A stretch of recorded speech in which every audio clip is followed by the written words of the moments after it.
Islamabad high court ने नवाज शरीफ की गिरफ्तारी से रोक दिया। एवन फील्ड और अल अजीजिया रेफरेंस में 24 अक्टूबर तक हिफाजती जमानत मंजूर।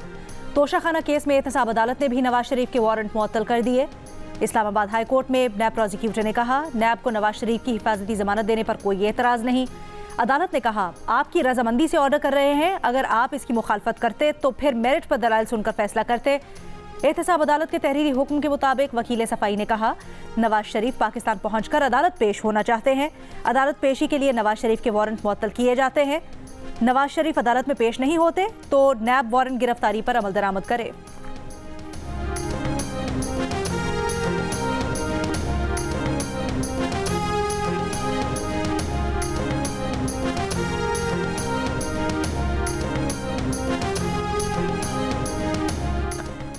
मुस्लिम लीग नून के रहनुमा आजम नज़ीर तारर का कहना है, नवाज शरीफ 24 अक्टूबर को अदालत में पेश होंगे।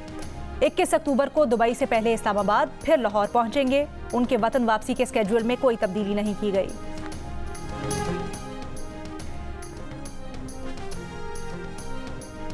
इस्लामाबाद हाई कोर्ट ने बगैर किसी रुकावट वकला को चेयरमैन PTI से जेल में मुलाकात की इजाज़त दे दी। अदालती नोटिस के बावजूद पेश न होने पर सुपरिटेंडेंट अडियाला जेल को शो कॉज नोटिस। जस्टिस मियां गुल हसन औरंगजेब लॉ अफसरान के ताखीर से आने पर बरहम। कहा, इस कोर्ट की मावनत के लिए कौन आएगा? हर कोई नवाज शरीफ की खुशियां मना रहा है, मिठाइयां बांट रहा है। आप सबको नवाज शरीफ की पड़ी है, उसका इस्तकबाल करने जाना है। आखिरकार चेयरमैन PTI साबिक वजीर आजम है। 1977 में मेरे वालिद भी जेल में रहे, मैं भी उनसे मिलने जेल जाता रहा। PTI के वकील ने कहा, चेयरमैन PTI से सिर्फ उस दिन मुलाकात कर पाते हैं जिस दिन केस हो। उस दिन भी मुलाकात डब्बे नुमा पिंजरे में होती है। इसराइली फजाई हमले में हमास नेशनल सिक्योरिटी फोर्सेस के सरबराह और उनके अहले खाना शहीद। इसराइल के आज फिर अस्पताल, स्कूल, मसाजिद, रिहायशी इमारतों पर हमले। हिलाल अहमर के हेडक्वार्टर अल-कुद्स और अल-शिफा अस्पताल के करीबी इलाकों पर 30 मिनट तक बमबारी।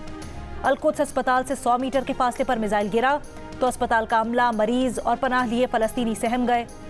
इसराइल के हमलों में शहीद फ़लस्तीनियों की तादाद 3500 से ऊपर चली गई। 13,000 अफराद जख्मी।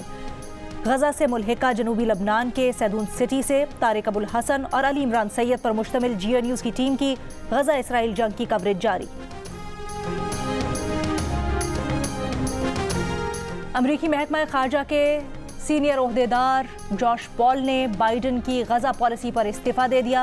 इस्तीफे में लिखा, बाइडन इंतजामिया की एक फरीक की अंधी हिमायत गैर मुनसिफाना, तबाहकुन और अमरीकी इक़दार की खिलाफ पॉलिसी फैसलों का बायस बन रही है। सवाल उठाया कि इसराइल के दिफा के हक में कितने फ़लस्तीनी बच्चों को मरना पड़ेगा। जॉश पॉल 11 साल से ज़ायद अरसे से महकमा खारजा सियासी फौजी मामलात पर कांग्रेसी और अवामी उमूर के डायरेक्टर रहे हैं।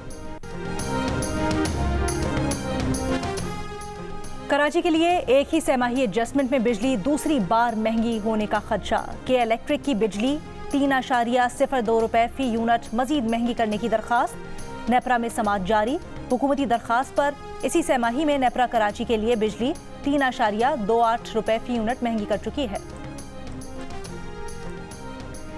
चेयरमैन PTI के वकील शेर अफजल मरवत की शहरी से लड़ाई। सुप्रीम कोर्ट के गेट के बाहर हाथापाई। शेर अफजल मरवत का कहना है, शहरी ने उन्हें बिला वजह गाली दी, वो इस शख्स को नहीं जानते। रानीपुर में कमसिन फातिमा की हलाकत का केस। हिना शाह समेत तमाम मुल्जिमान के जुडिशल रिमांड में 13 रोज की तौसी।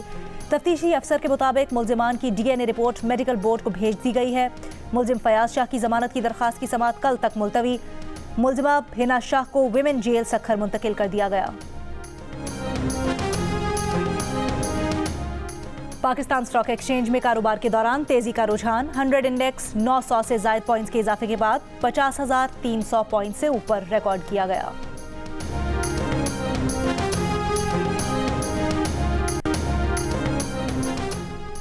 वर्ल्ड कप के अहम मार्के के दरमियान चीफ सिलेक्टर इंज़िमामुल हक के PCB से एक बार फिर इख्तलाफात की खबरें।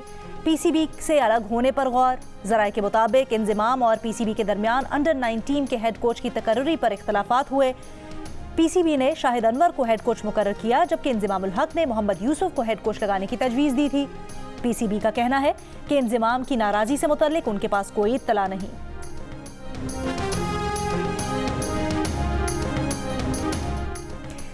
और क्रिकेट वर्ल्ड कप के मैच में बांग्लादेश की भारत के खिलाफ बैटिंग जारी।